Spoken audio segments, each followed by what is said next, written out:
These are a few thoughts that came up while I was drawing this still life from life. I'm working with objects that represent the four hermetic elements, or the four suits of the tarot. Here I'm focusing only working with swords, knives and scissors in this short video is an introduction to the logic of artistic perception. In this kind of composition, structure, light and shadow become the main tools for making sense of what we see.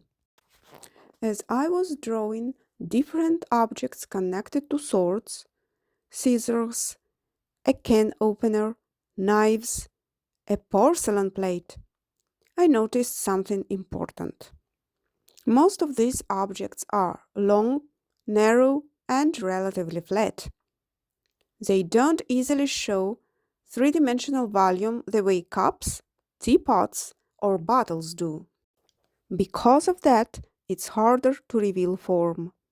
They tend to look graphic rather than sculptural.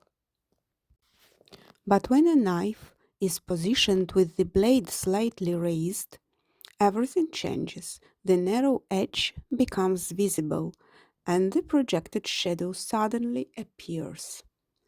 That's where volume starts to exist, through light, shadow, and tension. When I placed the knife on the porcelain plate, I did it very deliberately. I rested the blade between the bottom of the plate and its edge, so the knife stays slightly inclined. This small tilt allows the narrow side of the blade to appear, and the shadow to fall clearly onto the surface. The tip of the knife points toward the center of the plate. That creates a quiet tension between the sword and the pentacle, between the cutting tool and the surface that receives the cut. In this position, the knife is no longer just an object. It suggests an action that is about to happen.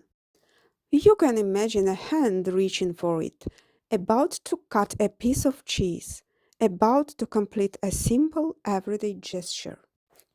What's interesting is that swords, when they are alone, feel quite static. They don't perform any action by themselves. Their potential stays hidden. But the very moment a sword interacts with a pentacle with a solid, grounded form, its function becomes immediately clear. Line, tone, light, and shadow organize themselves almost automatically. The image starts to build itself.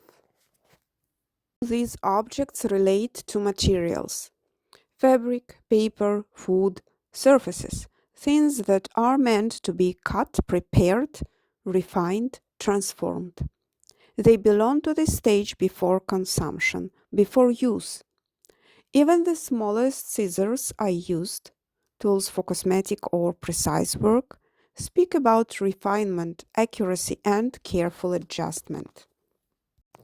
And this is the point. When you look at the elements from the perspective of an artist, new meanings appear immediately, not after the drawing is finished, but during the act of seeing.